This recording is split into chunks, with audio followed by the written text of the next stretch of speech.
नमस्कार दोस्तों, stock specific learning में हम बात कर रहे हैं पीएसयू सेक्टर की कुछ कंपनियों के बारे में जो कि बैंकिंग और नॉन बैंकिंग फाइनेंशियल सर्विसेज से रिलेटेड कंपनियां हैं। उसमें एक कंपनी का चेहरा है जिसका नाम है I N D Ind Bank Merchant banking services Limited. Basically ये कंपनी क्या है, ये इंडियन बैंक की एक सब्सिडरी कंपनी है। और कंपनी क्या करती है, कंपनी की वेबसाइट्स पर जब देखते हैं तो कहती है कंपनी ये सर जो ब्रोकिंग कंपनी होती है, एसेट्स मैनेजमेंट ब्रोकिंग कंपनी, ये ब्रोकिंग कंपनी का सर्विसेज देती है। इसमें कि opening of accounts, demat, internet tradings, mutual funds और ये इस तरह की सर्विसेज प्रोवाइड करती है। रिसर्च देती है। सर्विसेज के अंदर देखो तो merchant banking, advisory services, stock broking, DP operations, distribution of mutual fund and e services. साथ में देखिए रिसर्च के अंदर तो fundamentals reports, IPO notes, outlooks, newsletters, Diwali picks and disclaimers और इस तरह की चीज़ें इनके वेबसाइट्स पर अवेलेबल है। हम समझने का प्रयास करेंगे इस कंपनी के बारे में जो कि स्टॉक मार्केट में लिस्टेड है और इंडियन बैंक की सब्सिडरी कंपनी है और इसका स्टॉक में अच्छा खासा मोमेंटल देखने को मिला। इससे पहले मैंने एक इंड बैंक हाउसिंग्स पे बनाया स्टडी किया था। अब ये Ind Banks Merchant sir Banking Services और उसको सर्विस प्रोवाइड करने वाली कंपनी के बारे में। तो इसका स्टॉक चार्ट की देखें तो चार्ट में क्या लग रहा था, चार्ट में एक लंबी चौड़ी गिरावट थी और गिरावट के बाद स्टॉक डेली एक ऊपरी सतह पे चलता है लेकिन निचली सतह पर आके बंद हो जाती है। लेकिन ओवरऑल एवरेज देखा जाए तो एवरेज के बेसिस पे देखें तो परफॉर्मेंस लेवल जो है वो अभी आज के भी ट्रेडिंग सेशन में करीब देखने को मिला कि 1.8 नियर अबाउट 2% के आसपास की इसमें खरीदारी देखने को मिला इस स्टॉक में। और इसका चार्ट देखें, चार्ट क्या कहती है। एक दिन के चार्ट में, ये दिख दर्शाता है स्टॉक वहीं पे आई थी और वहीं के आसपास ही रही, कोई बड़ी गिरावट नहीं थी। पिछले 5 दिन के चार्ट में देखने को आती है स्टेबिलिटी के साथ कामकाज करती नजर आती थी पिछले 5 दिन के चार्ट के अंदर। कोई बड़ी डाउनफॉल नहीं थी और इससे पहले जो डाउनफॉल हुई थी एक शॉर्ट टर्म डाउनफॉल थी जो कि मार्केट सेंटीमेंट की वजह से हुआ था।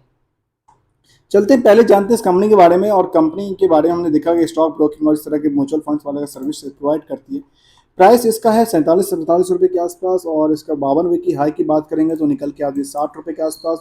लो की बात करेंगे तो करीब 23 रुपये के आसपास। मतलब सीधा सीधा कहा जा सकता है, मैं सीधा सीधे वैल्यूएशन की बात करूँ तो नियरली 3x के आसपास के नियरली ये आसपास एक बॉटम से लेकर के हाई तक की रेंज को कवर किया और फिलहाल ये धीरे थोड़ा सा एवरेज वैल्यू के आसपास निकल के आई है। हम चलते हैं इसको समझने के लिए आगे क्या कहती है कंपनी के बारे में, जहाँ पे इसको फेस वैल्यू करीब 10 रुपये के आसपास और कंपनी का जो आर है करीब 11 के आसपास निकल के आती है। इसको किसी भी इंडेक्सेशन के अंदर पार्ट्स में नहीं रखा गया है और स्टॉक ब्रोकिंग एंड अलाइड्स वाली सर्विसेज में बीएसई के ऊपर है और ये बेसिकली पीएसयू कंपनी थी। हमने इसीलिए इसको कवर किया है क्योंकि पीएसयू और उसके सब्सिडरी कंपनी को पीएसयू ही मानी जाती है क्योंकि गवर्नमेंट की ही पैसा लगा होता है।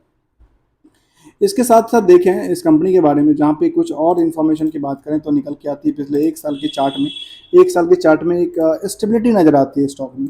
ऐसा नहीं तो काफ़ी ज़्यादा इस स्टॉक में यहाँ पे अच्छा खासा पुल बैक आया था लेकिन दोबारा गिरावट आई थी और यहाँ भी सेम इस रेशियो से देखा तो सेम से निकल के आती है और आसपास ये जो एवरेज प्राइस है इसी के आसपास निकल के आता है जो कि पहले भी तोड़ चुका है और एक अच्छी खासी पुल बैक के बाद इसने तोड़ा था। उसके बाद फिलहाल इसमें थोड़ी सी छोटी सी इसमें लगती है कि इसमें थोड़ा सा बिकवाली का प्रेशर बना था जो कि बाकी जो सारी कंपनियों में बिकवाली का प्रेशर बना तो यहाँ भी प्रेशर बनता गया क्योंकि लोग पैनिक हो गए। लोग पैनिक की वजह से क्या होगा, मार्केट में बिकवाली का प्रेशर बढ़ जाती है।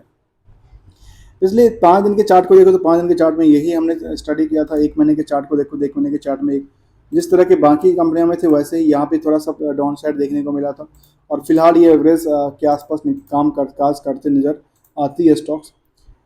चलते हैं इसके स्टॉक के बारे में, लेटेस्ट अपडेट के बारे में, जहाँ पे कहती है company detail of the loss of share certificates और दूसरी तरफ कहती है एनुअल सेक्रेटरियल कंप्लायंस फाइल किया है और लॉस ऑफ शेयर सर्टिफिकेट पे बार बार यही चीज़ चलती रहती है। कॉर्पोरेट एक्शन हिसाब से देखें तो कंपनी डिविडेंड पेइंग कंपनी रही किसी जमाने की बात कर रहा हूँ, किसी जमाने की बात मतलब 2009 में, 8 में, 1 में। उसके बाद इसमें कोई भी डिविडेंड का पार्ट नहीं रहा। 10 से लेकर के अभी चल रहा है करीब करीब 2024, 14 साल में कोई भी डिविडेंड का पार्ट नहीं रहा है। आगे क्या है, रिजल्ट की पार्ट को देखो तो रिजल्ट की पार्ट में थोड़ा सा इंक्रीज हुआ है इसके ओवरऑल करीब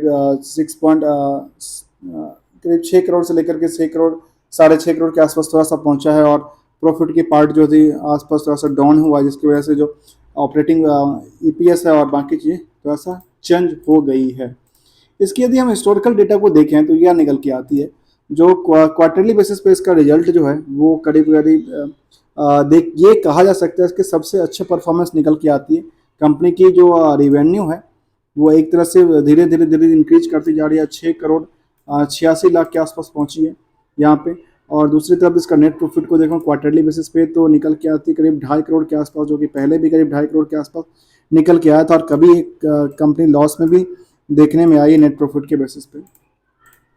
ईयरली के डेटा के देखो तो ईयरली डेटा बेसिस क्या कहती है, ईयरली डेटा बेसिस में देखने को आती है जो कंपनी 2013 से लेकर के अभी तक का जो डेटा है उसमें सबसे अच्छा परफॉर्मेंस जो है अभी किया है। क्योंकि आपको पता है ना स्टॉक ब्रोकिंग वाली चीज़ ना, पिछले जब से कोविड आया तब से स्टॉक ब्रोकर सबसे स्टॉक मार्केट में ट्रेड करना और कराना सबसे आसान हो गया। क्योंकि स्टॉक मार्केट में डीमेट अकाउंट आजकल 5 मिनट में ओपन हो जाता है, 2 मिनट कहते हैं ओपन होता है, आधार बेस ओपन होता है, तो सबसे आसान हो गया। और कामों में देखा जाए तो सबसे आसान आपको स्टॉक मार्केट की ट्रेड ही लगती है, क्योंकि आपको कुछ करना नहीं है, आपको बस एक ऐप डाउनलोड करना है और ऐप डाउनलोड करके आपको बस उसमें क्या करना है, आपको ट्रेडिंग करना है, उसमें जाकर के आपको पैसा देना है और पैसे से आप जो मन करे जो चाहे शेयर लो, म्यूचुअल फंड लो, एसआईपी लो, कुछ भी लो आप ले सकते हो। दोस्तों मैं कोई प्रमोशंस नहीं कर रहा हूँ, ये आसान की बात कर रहा हूँ, जिसकी वजह से इसमें जो इस तरह की कंपनियां उसका परफॉर्मेंस इंक्रीज किया अच्छा खासा।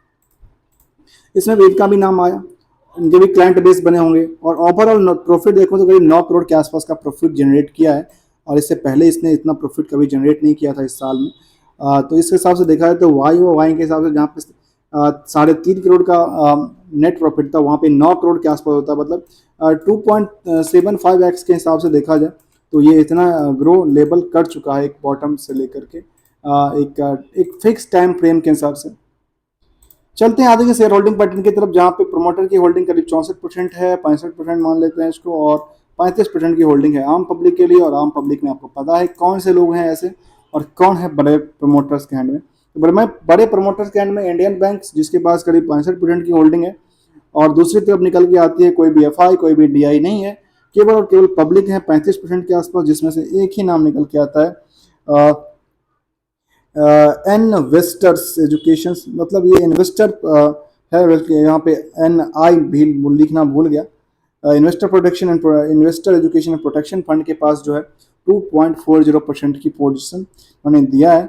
बाकी यहाँ पे कुछ ऐसा नहीं निकल के आता, 35% में सबके सब आम 1% से नीचे की पोजीशन में है यहाँ पे। अब ये पोजीशन यहाँ पे बरकरार बना के रखी है या क्या है, तो देखा जाए कुछ सर्टेन टाइम फ्रेम के हिसाब से स्टॉक ने अच्छी खासी एक टाइम फ्रेम में परफॉर्मेंस किया है।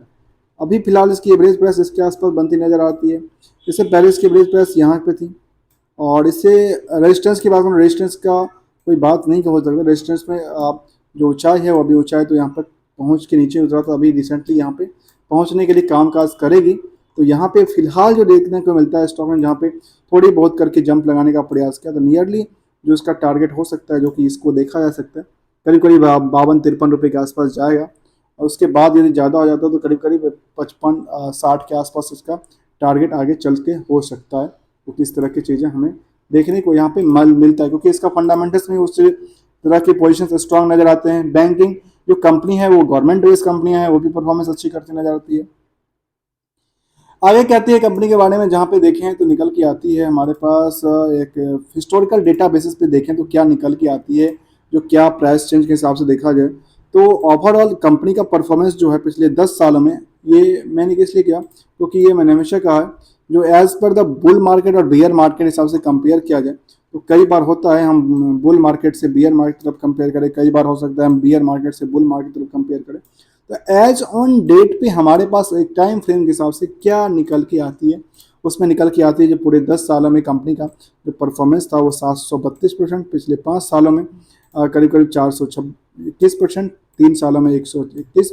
और यहीं पे मैं ना रोकता हूँ केवल कहाँ पे 10 सालों के डेटाबेस पे, 10 सालों के डेटाबेस पे मैं रुकता हूँ।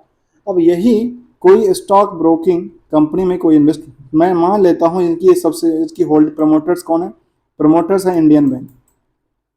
इंडियन बैंक में आपने एफडी कराया, एफडी का इंटरेस्ट रेट कितना दिया 8%, 10 सालों में कितना हुआ 80%, टोटल मान लेते हैं 100%। आपको यहाँ पे कितना मिल रहा है? 732%। सोचिए, 100 रुपये का इन्वेस्टमेंट 10 सालों में 732 रुपये बन जाते हैं। और वही बैंकिंग सेक्टर में एफडी, जो कि रिस्क फ्री होता है। यहाँ पे एक ही फैक्टर होता है, मार्केट रिस्क होता है, लेकिन रिस्क तो है तो पैसा भी बनती रहती है।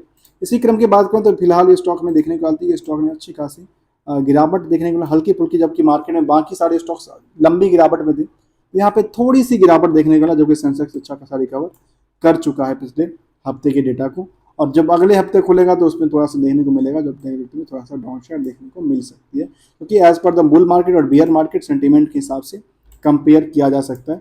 हम बात कर रहे थे इंडियन बैंक जो है, आई.एन.डी. बैंक्स जो है उसका होल्ड जो कंपनी है, कंपनी का नाम था IND. Merchant banking services limited. इसके बारे में समझने का प्रयास किया। दोस्तों वीडियो अच्छा लग रहा तो लाइक शेयर सब्सक्राइब करना ना भूलना। यहाँ पे हम एवरेज वैल्यू की बात करें तो एवरेज वैल्यू इसी के आसपास निकल के आती है, जहाँ पे हमने अभी कदम रखा था कि यहाँ से और स्टॉक्स एवरेज वैल्यू के आसपास थे, आगे मोमेंटल करने की तैयार हो रहा है। Thank you so much for joining here.